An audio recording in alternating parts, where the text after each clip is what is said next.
So Maarten, nice to meet you. Yeah, nice to meet you, Marcel. Expedition Meister is bringing us together. Yes. And, Nice truck. Yeah, Nice truck. yours too. It's beautiful. So the first thing I noticed is very compact. Yes. So why this truck? Why did you choose this truck for your purpose? Well, actually, we wanted we were used to traveling with backpacks, and we thought, well, we need to have something like a backpack in truck format. So this is our backpack. and yours, that's a big one. Yeah, but you're just the two of you, right? Yeah, you yeah, and your yeah, wife. yeah. So we're 5 people. Yeah. We have 3 small kids. When we left for the travel, they were 4 and 6 and 8, I think, or 3 even. She turned 4. Yeah. And the plan to go traveling we traveled for a year. You've been away a lot longer, but we've been Yeah, we traveling traveled for 6 years. We took a year off, a sabbatical year. Yeah. And when it was actually my wife's idea, about 2.5 years ago, when she first dropped the idea, and my first reaction was, okay, well, we'll have a boat. We'll have a sailing boat. But she didn't think that was a good idea. And I thought a motorboat, but that was still with the small kids.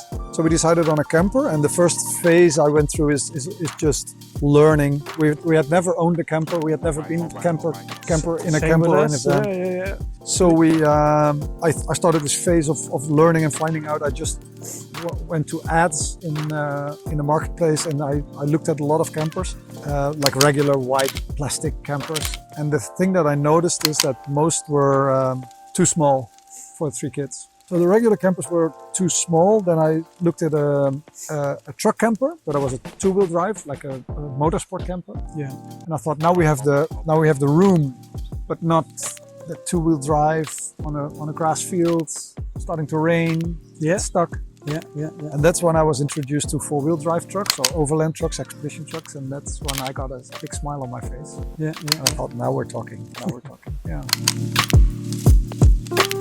I was facing at the black hole after retirement. I thought, what should I do when I retire? It was coming very quickly. So I was 60 or so then, and I said to my wife, I sent her a WhatsApp. I said, we're going to travel again. We traveled in 81, a year in North America, Central America, with backpacks and hitchhiking. Right. So yeah. So we were used to travel. we did it one time in a year, and then we came back and got kids, and then. So I said, well, let's go traveling again, and we'll do it with a truck. And it took almost 1 minute, and then I got a WhatsApp back and said, okay. Okay, she was on board. Yeah. Well, then it's the point. Well, what sort of vehicle we want to travel? And we had the same experience. We looked at a VW bus, too small for us, because we wanted to live in it. We wanted to sell the house and travel and live in it. So, and I wanted a fixed bed. Right. Yeah. And my wife wanted the toilets. So there were 2 things, and then we got a bigger bus, and bigger, and suddenly I realized that, well, if I wanted to travel in a truck that is fit for living in it, I should have a real truck, and I should upgrade my driver's license. Right. So then I thought, okay, I started learning how to drive a truck, and meanwhile we were drawing the right platform design, and I really wanted a back entrance, right, because that's something I noticed. Yeah, it's the most efficient way of having a very small area and an entrance that will not take too much space. And when I got my driver's license, my C1 driver's license, 14 days later I saw this truck on the internet, and exactly how I wanted it. Right size. right size, the end, was the right design. And that was including the box. Yep. Okay. Yeah, it was ready or almost ready. Right. Yeah, it was some small things that, well, Like a casco. The no, interior no, was... the inside was ready.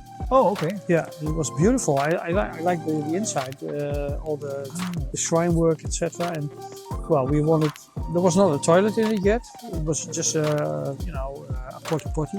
Uh-huh. And I said, well, no, we want a toilet, a real toilet, and we want a shower. And yeah, so that's it. And we bought it 7 years ago. So, but you bought something that already had a certain layout. Yep. But the layout that it had it matched your ideas. Exactly what I want. Well, it's a difference in a way that I bought the truck. I bought it from Switzerland through a dealer or an importer. He imports trucks from Austria and Switzerland. It's an old fire engine. Yeah. And I had the box designed to my needs. Actually, I did the entire design. Mm-hmm. I learned how to use SketchUp, like a 3D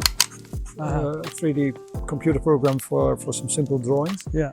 And I made different designs, and I was playing with the length of the box, the room that we would need for the 5 people, and the requirements that we had, which was a fixed seating area, fixed beds for everybody, a small toilet, kitchen, of course. Yeah, yeah. And then I started like okay, we'll put the bed in the back and the kitchen in the front, and then I started shifting. I think I made 6 or 7 designs before I chose.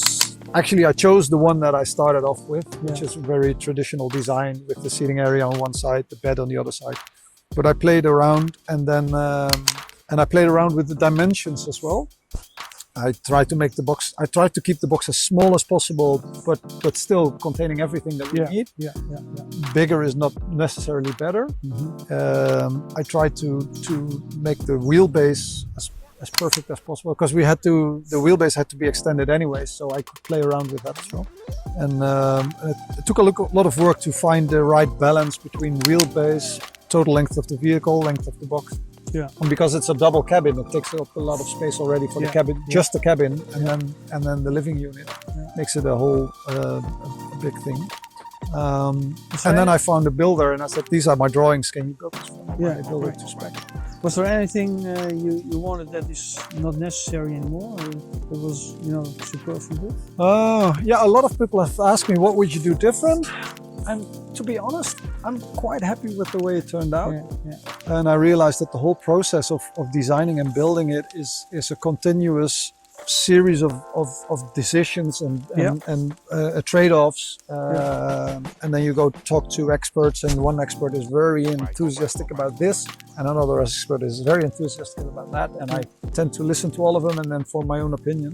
And like the big decisions, what kind of system you want, the 3-point system, 4-point system, the rail-on-rail system, whether or not you want a hatch between the cabin and absolutely having a crawl space. It's not necessary at all. I agree, we don't have one. No. I've never understood it, but there's people that wouldn't leave home without it. And I think it's very good to not have it, because, well, for one thing, we went on a boat. You can close the complete cabin. Absolutely. That's one thing. And the second thing is that you always have to get out of your cabin, your driver's cabin, to get into your living unit. So you always have to get out, do something. What you see in a lot of campers is that they park the camper, turn the seats, and the thing, the satellite is going out. Right. And the television is going, and they never get out. It's like their own bubble. Yeah. And we wanted to meet people, and so get out, and I hadn't even thought of that. But, I guess. Yeah. So, but all these decisions and every time to basically, this was for me a big study project as well. I am an engineer, so I know some basic about technique, and think I have a lot of common sense, but still it's all new to me. So I had to study and read up and Google everything on the internet. Watch a lot of YouTube films about this design, the advantages of that. The only thing in hindsight, I would have probably put a different set of wheels on it. A little bit. The truck could do with one size bigger. It looks a little bit. But yeah, well, that's one of the things we also have, you know, with just bigger tires. But this is a standard measure for this truck. Yeah. And if you take a bit bigger, you know, all the forces of the drivetrain are higher. And I want one thing. More torque, more torsion. Yeah. Yes, and one thing I always keep in mind when I'm traveling and when I'm going off-road is keep everything okay. So yeah. So that's the way I travel. Especially when I go off-road, you don't want anything broken or so. No, true. So that's. I remember we were driving off-road and one of the kids was fiddling with something and it made this noise like toing, toing, toing. And I'm like, what is it? Like, quiet, everybody quiet. What's that noise? What's happening? Oh, it's just a little toy. Oh, okay. It's the noises that you keep very track alert. of noises.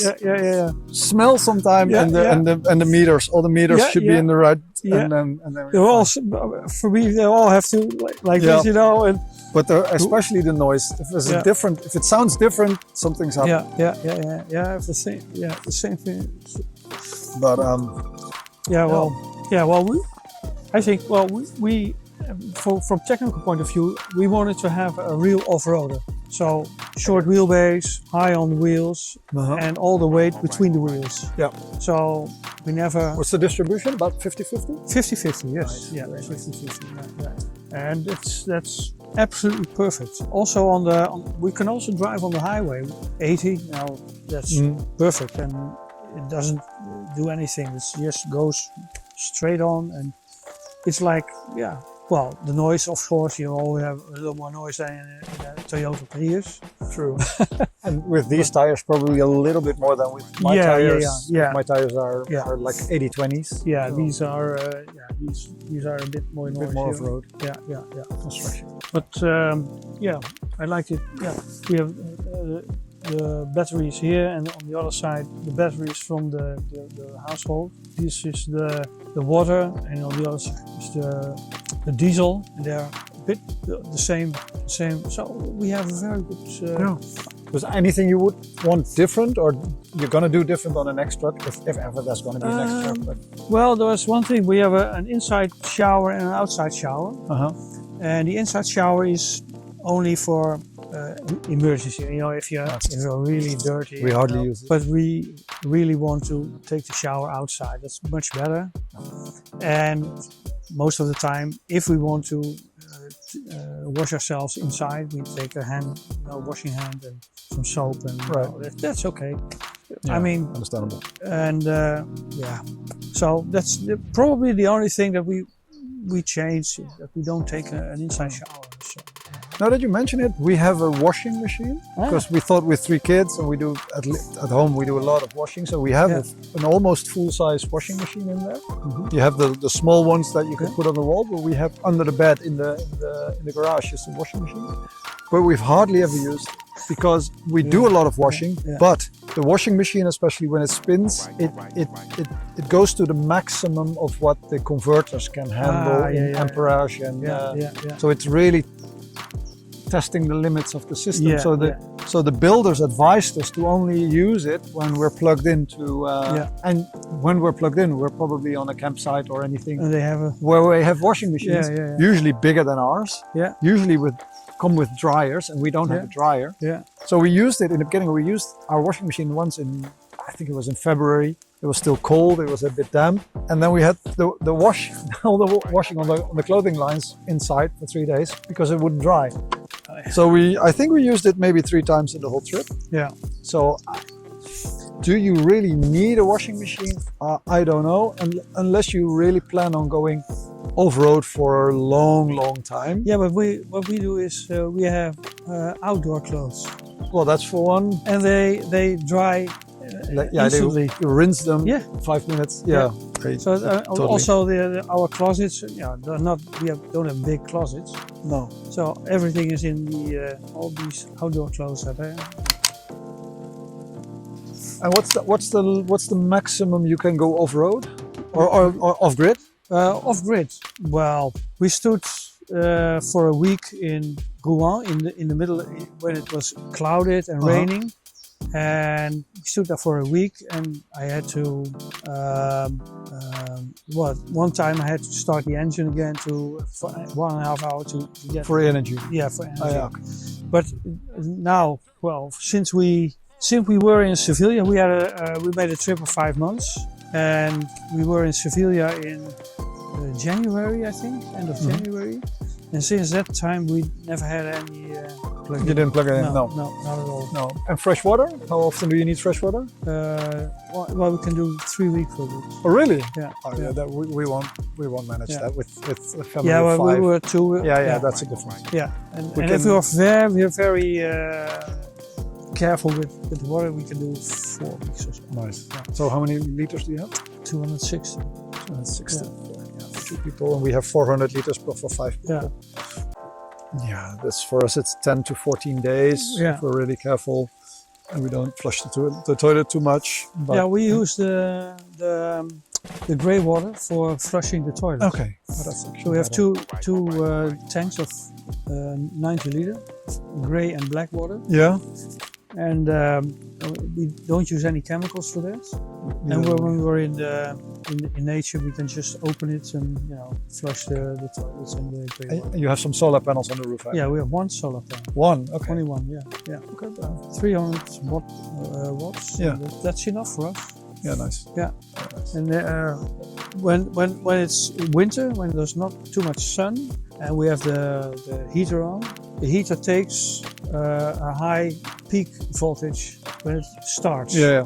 So we have to take care of almost 1 volt that it uses for starting up.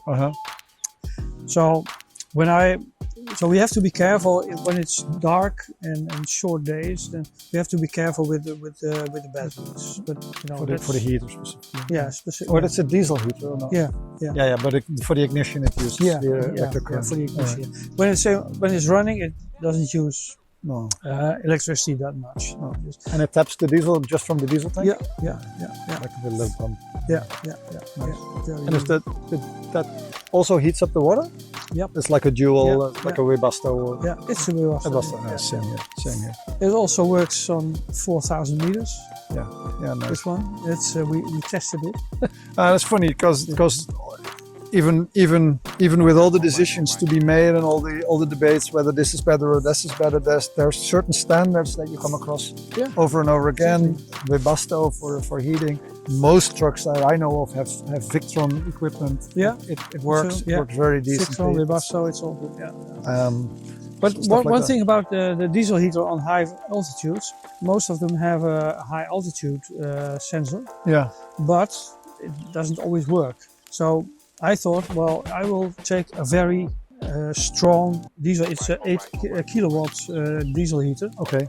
So when you get higher, the kilowatts get lower. But on 4,000 meters, I could set it on 24 degrees, and it still worked. But now, when we're on sea level, I can set it on 35, and then it works. Nice. So it's just Well, we haven't tested the power. Yeah. Okay. So that's why I took a very heavy one. So I wanted to have warmth when I'm also high in the mountains. Yeah. It works perfect. And another thing that there's a lot of debate about the availability of parts for certain brands of trucks. You have a Renault this chip? is all. It's a Renault, but it's ZF differentials and clutch and everything. It's a manual, right? Or And it's Bosch electronics and the turbo and starter engine is all Bosch. Yeah. So it's we were in Argentina and we needed we needed a new head gasket, and the guy there also had a Bosch diesel service, so he also did my diesel pump there, and they calibrated it again. So it wasn't necessary, but they wanted to do that. Yeah. So okay, you can do that. So I have a calibrated diesel pump as a spare part now. That's actually good. That's always nice to have, you know. But you carry a lot of spare parts, or?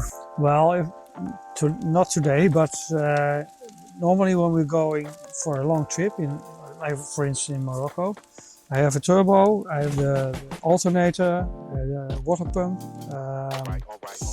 We have a starter. The engine water pump, or the engine water pump. Yeah. I also have a water pump for this one. Yeah, that happens. Yeah, well, I have, and of course the change, you know, the V. Yeah, the snaren. V-snaren. Yeah.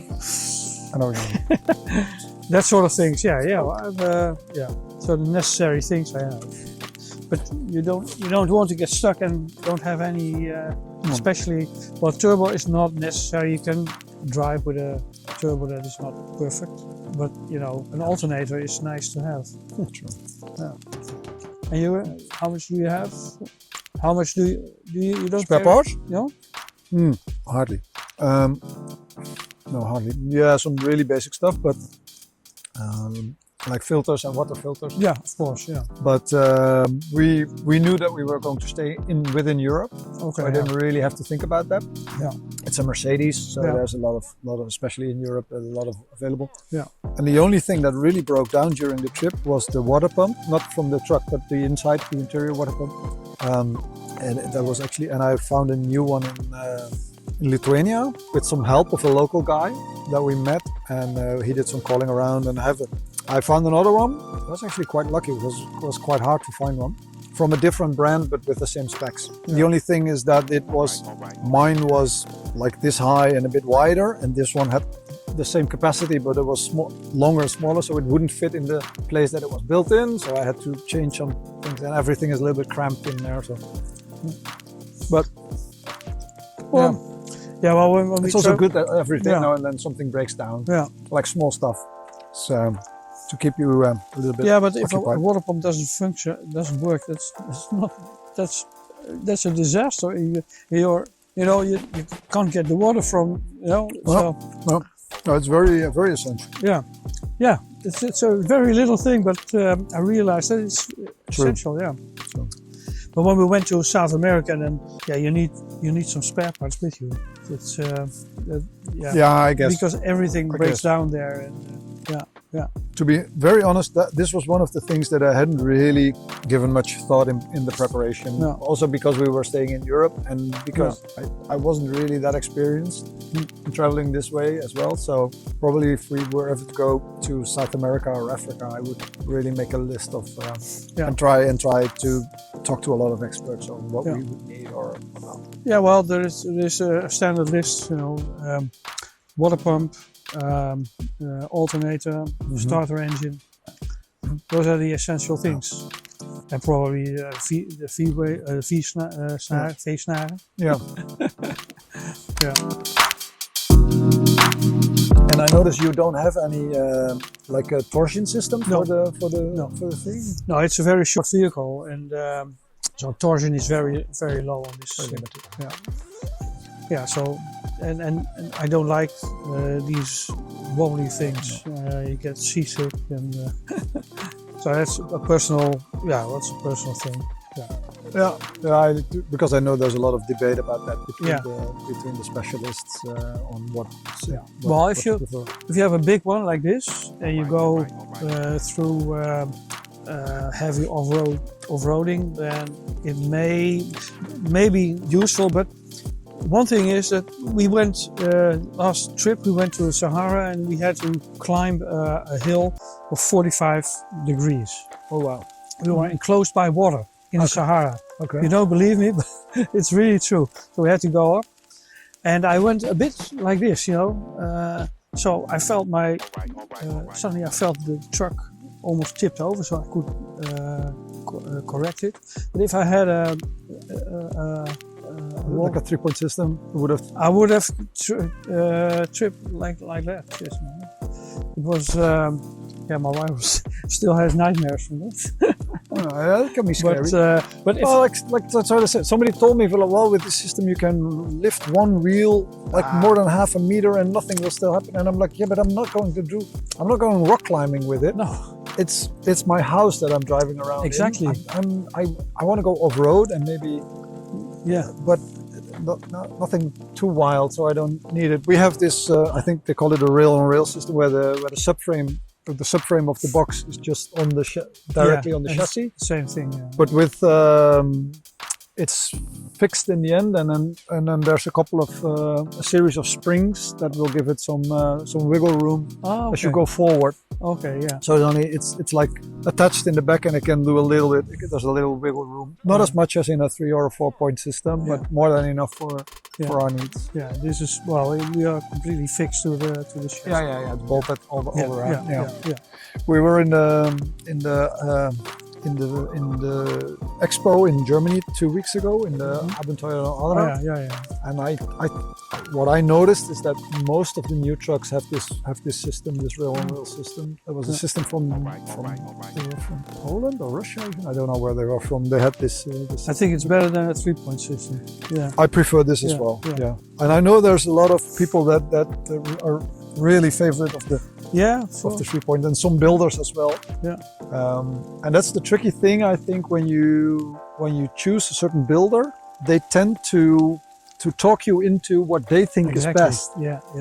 Even if you want something else. I was at a particular builder, and they said, "Oh, you gotta have this and this and this for this reason and this reason and this reason." And I thought, wow, that makes so much sense that you want this, and you're the expert, so yes, I want this. And then I visited another builder, and I said, "Well, but it's true what they say, but it also has some disadvantages." Did they tell you? No, they didn't tell me. Well, this and this and this, and I'm like, So it's very good to talk to different people and then make up your own mind.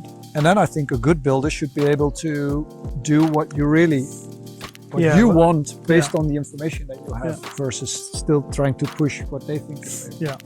Yeah, but I think it's even more important that you make your own decision. Exactly. Exactly. And well informed. Of course. Yeah. But one thing that I never thought of was that these 3-point frames could tip you over. And when I experienced this, I thought, well, if I had a 3-point frame, because it would have done that. Whoops! Yes, it's a momentum. It tips you over. And so this one is very good off road. You can 45 degrees and 22 like this, I'm not sure if I can make that. I'm sure it has the power to do that. Of course, but I think I'm 11.5 tons. That's also how much? 11. Oh, 11 but it's not the power. It depends on torque. Torque. True. And this is 4x4. Should have enough power. And you have a low gear. I do. But it's an automatic gearbox. It's not a manual. Okay. They changed because it's a fire truck. They changed it into an automatic. Okay. It's a ZF gearbox, and I haven't tested it to that extreme. So I'm actually very curious. I was surprised that it worked. Oh, nice. I knew it could go over 45 degrees, but I never tested it, and this was the first time. And we had to. We couldn't go anywhere else. That's a big valley, and normally the river is like this. But there was a lot of snow in the Atlas, so the river was 500 meters wide. And it's not deep; it's just like this. And some islands there, and But you don't want to get with one wheel in this mud, because you sink to your chest. It's very, very fine mud, and you never get out of it. You have to wait until it's dry and then dig, and then. I've seen pictures. So we had to go through you have these hills here, and you have to go through there, and then we came to a little area that was dry but surrounded by hills. So we thought, well, we go up. The only way was up. We saw a track on the other side, and it was And our companions, they couldn't sleep that night. And I thought, well, tomorrow it will lower. The water is lower, so we slept like roses. And then drove off. And next morning they woke us up at 8:30. And I said, well, first coffee. They wanted to get out. That's And a different question. How high are you? this is 325. 325. Yeah, That's really nice. yeah. And you 365. no, that's not too bad. No, But it's, I think it's high. Yeah, Yeah, but but also it depends totally on what you like. The road up here, we had some low Yeah, but branches. that's but that's a okay. question. That's That's okay. just a matter of going slow and Yeah. being careful. But Yeah.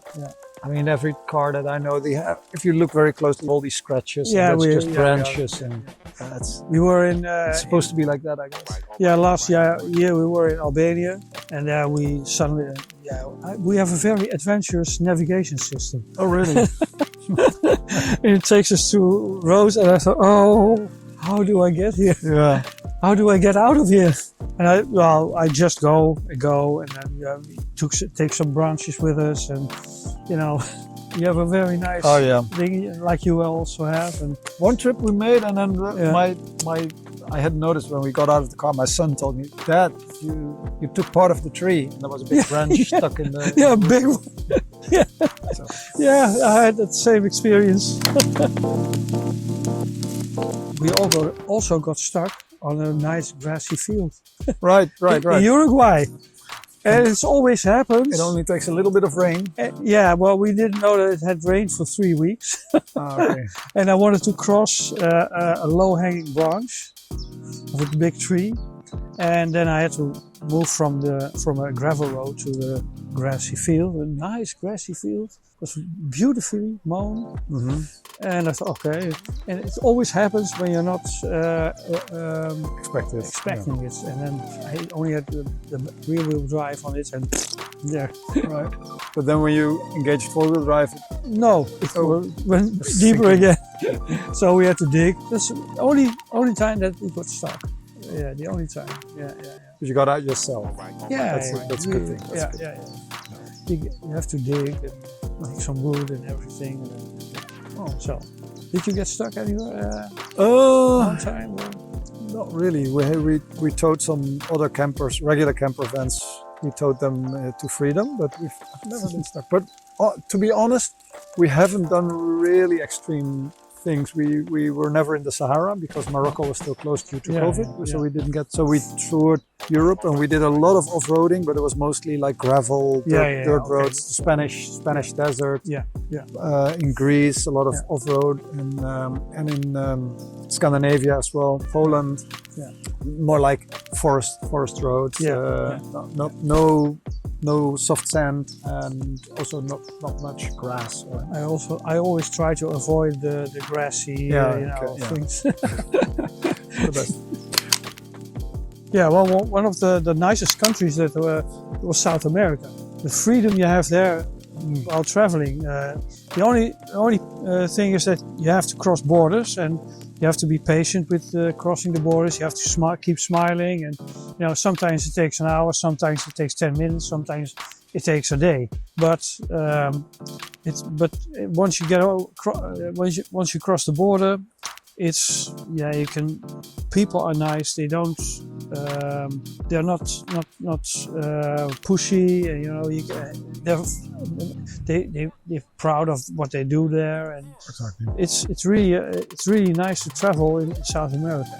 And we spent almost a year there, and met some very nice people, also travelers. And of course we met the two Dutch couple in Uruguay, Chacra Holandesa, could stay. Mm-hmm. Very nice. And when we came back just before COVID, then we traveled Europe like you did. Yeah. And I still like France very much. Beautiful. I guess in Europe, Greece and Spain are our favorites. Yeah. And but the thing about this way of traveling that I like the most is that we were one time we were supposed to visit some friends for just a cup of coffee, and we stayed for 5 days. Yeah. And another time that we were going to a place that we had really been looking forward to and had planned to stay there longer, and we were just a little bit disappointed for whatever reason, and could even have to do with the weather. But it was so flexible, and if it's nice, it's nice. You stay longer. We had a general plan of where to go, about when. Well, that's basic. That's the whole idea, that you have a basic plan. Yeah, and like a direction. We'll go that direction and we see what happens. Yeah, that's traveling. Yeah. What was one of the best things you did while traveling? The best place or best experience? Yeah, a lot of people have also asked what was the most beautiful country, and I cannot answer that because every country is different and has beauty for different reasons. Yeah. But generally, some of the best experience that we had was when we were really getting to know locals and being invited over at local people. Yeah. So you meet a lot of other people, mostly travelers. And then sometimes that tends to stay on a level from, oh, so where have you been and where are you going? Oh, and if you go there, then I have some tips for you. And nice. But we on several occasions we were invited over at local people, and then really get to immerse yourself in the local community for a day or two. But it's a different experience than meeting travelers. Yeah, and in Estonia, we were invited over at a couple that we have met in Lithuania. They were from Estonia, and they invited us over for the birthday of their daughter. And they had 2 daughters. They were about the same age as our oldest 2. And they had played a lot. They couldn't understand each other, but the kids play. Yeah, they play, yeah. And then later on, when we were near their home, they said, oh, it's our daughter's birthday and we have a big garden party and please come. So we parked the car in their street, and actually stayed for the night as well. And just, my wife used to say, people make the place. That's completely true. And it's also people that makes the traveling nice. Yep. Yeah, that's completely true. But we have the same experience, and the people make the country. True. If you're in a country, that's always the people that do the trick. Yeah, and we very purposely chose Europe because when we were planning the trip, and we were planning for 1 year, so we thought, okay, let's go maybe Australia, Canada, North America, Africa, South America. But then in the end, we decided Europe is so beautiful. It has so much culture, so much history, so much nature and diversity within all these different countries. And our kids are still growing up, and they don't really care if we have to fly across half the world to be somewhere. No. So we'll just travel also because we'd stay a little bit closer to home to be easier back home if anything would happen with our family or whatever. Yeah. It was very practical, and I think we passed through 25 of Europe's countries. We did quite an extensive tour, and it's beautiful. Yeah. And when I asked the children, now the youngest was 3 when we left, so she has more trouble remembering things, but she has some very vivid memories of certain places or people that we've met. It's a beautiful experience. Well, one of the things that I really liked was going to the salt flats in Uyuni, in Bolivia. That's great. I wanted to go there on a certain day when the Milky Way was there, and so I went there. It's one of the nicest experiences. We drove 70 kilometers over the salt flats, and you have a glacier goggles on because it's so wide. Otherwise you can't see the tracks or whatever. And then you come to the Isla Incuasu. That's some sort of an island in the salts. And early at night I was taking the pictures of the Milky Way, and in the morning I was taking pictures, and then suddenly there was a German guy standing next to me, and he wanted to talk to me. I said, no, I'm here to make photographs. Oh, okay, sorry.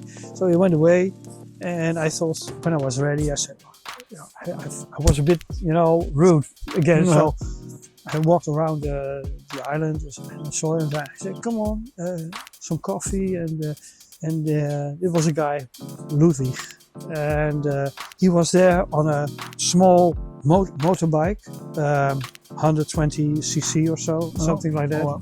And he didn't have cooking gear and nothing. I said, "Well, you can eat everywhere, very cheap." And he was riding with his little motorcycle. I said, "Yeah, I can repair it in any shop here. So when it's broke, everyone can repair it.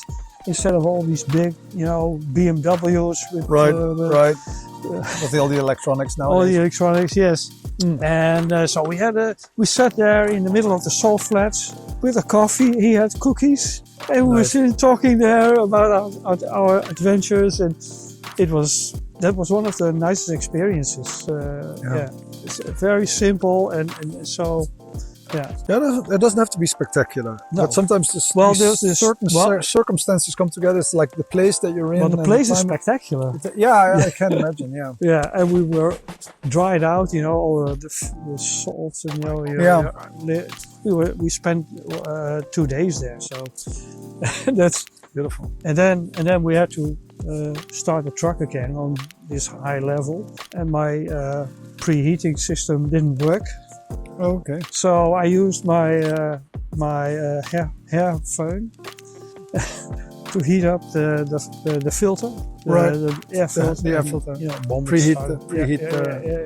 Clever. That's so nice for his truck. You have so many ways of starting. Well, that's another thing I like about these older trucks. These say 90s trucks, 80s even maybe. There's hardly any electronics in them. No, Just everything is very basic, very fixable. I have 3 or 4 sensors. That's all. Yeah. There's no funny funny electronical dismals that you have no idea. Plus, they don't have a catalyzer and no filter. Exactly. They don't have fine dust. It's rougher.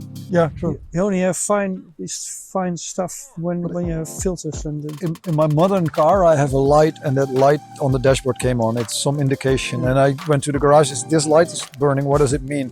And the guy from the garage says, "I don't know. It could actually mean 1,200 different things. We have to get the laptop out." I'm like, "Okay, yeah, I'm glad that's not the case." And it's very, very basic. Well, talking about sensors, the only problem I had one time when the fuel tank there was a very small fuel tank for the fire engine. Fire trucks don't have big fuel tanks. So when the chassis was extended, they put a different fuel tank on it. And what I hadn't realized and learned the hard way is that a different fuel tank has a different sensor with different I have the same thing. currents, different currents, different brand, different currents. And you have to calibrate it, and I hadn't done that. And we were driving through France, and I was driving up a little bridge, and all of a sudden it's like, and I'm like, and my first indication was, I'm out of fuel. And I looked at the fuel meter. No, I have a quarter of a tank. It must be something else. And then the next bridge, I'm like, this is not good. And I could park it to the side of the road, and I'm thinking, what the hell is going on? So I checked the fuel tank, dead empty. And that's when it hit me. Didn't calibrate the sensor. And now I know that if it indicates a quarter of a tank, I'm actually empty. So now I know. Honestly, I still need to calibrate it, but I had also a new tank with a new sensor. Yeah. And I have a big one. Yeah. And I just put a new meter in the dashboard of the same brand. Oh yeah. So they work together. Yeah. that is actually also possible. It's perfect. Yeah.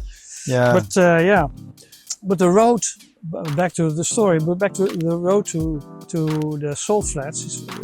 We went through the Ruta del Chaco in Paraguay, and it was 38, 40 degrees or so. And we thought, well, this is warm. But the people there, they had a warm jacket on because they thought it was cold. It's so funny. That sort of things, you know. Everything is relative to what you're used to, I guess. Same in Africa, where these people, where they always these what we consider to be winter coats, and they wear them. But you know. So we had there were on a dusty field with a with goals, you know, a football field with two little boys, brothers, one big one, one a small one, and they were giving a show, a football show. They were, you know, with a ball, and they were doing like this. They went over the field, and we clapped, you know, and oh, it was so nice. And they were completely dusted, and after an hour they went away. They thanked us. It was, that was in Paraguay. They wanted to be professional football players. Yeah, that's cool. Well, you know, a lot of people have asked us, how do you do this? How do you? Wow, you know, it's such an amazing experience. What would you? And I always say, just do it. Just it's a matter of making that choice, deciding, and going. Everything will follow. You have to make the decision, and then you start planning.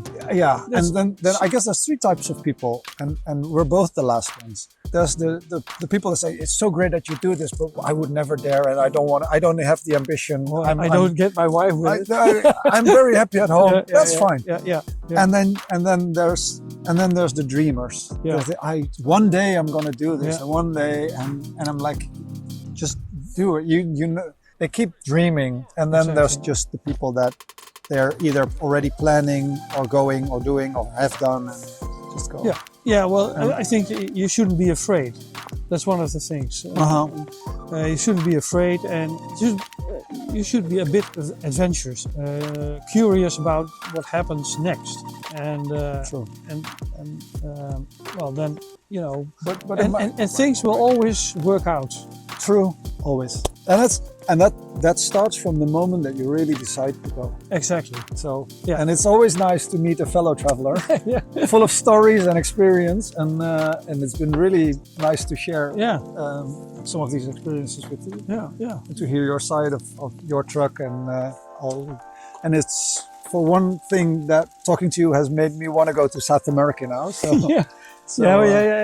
And one thing is that the truck becomes a bit of your family, and you know, it's also with this one.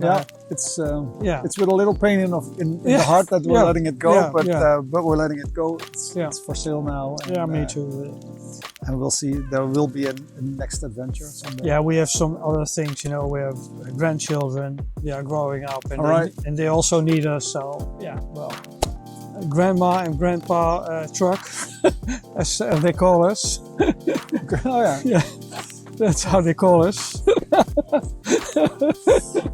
So we will be grandpa and grandma. Well, I don't know. Boat maybe. Boat maybe. Oh, there you go. Yeah.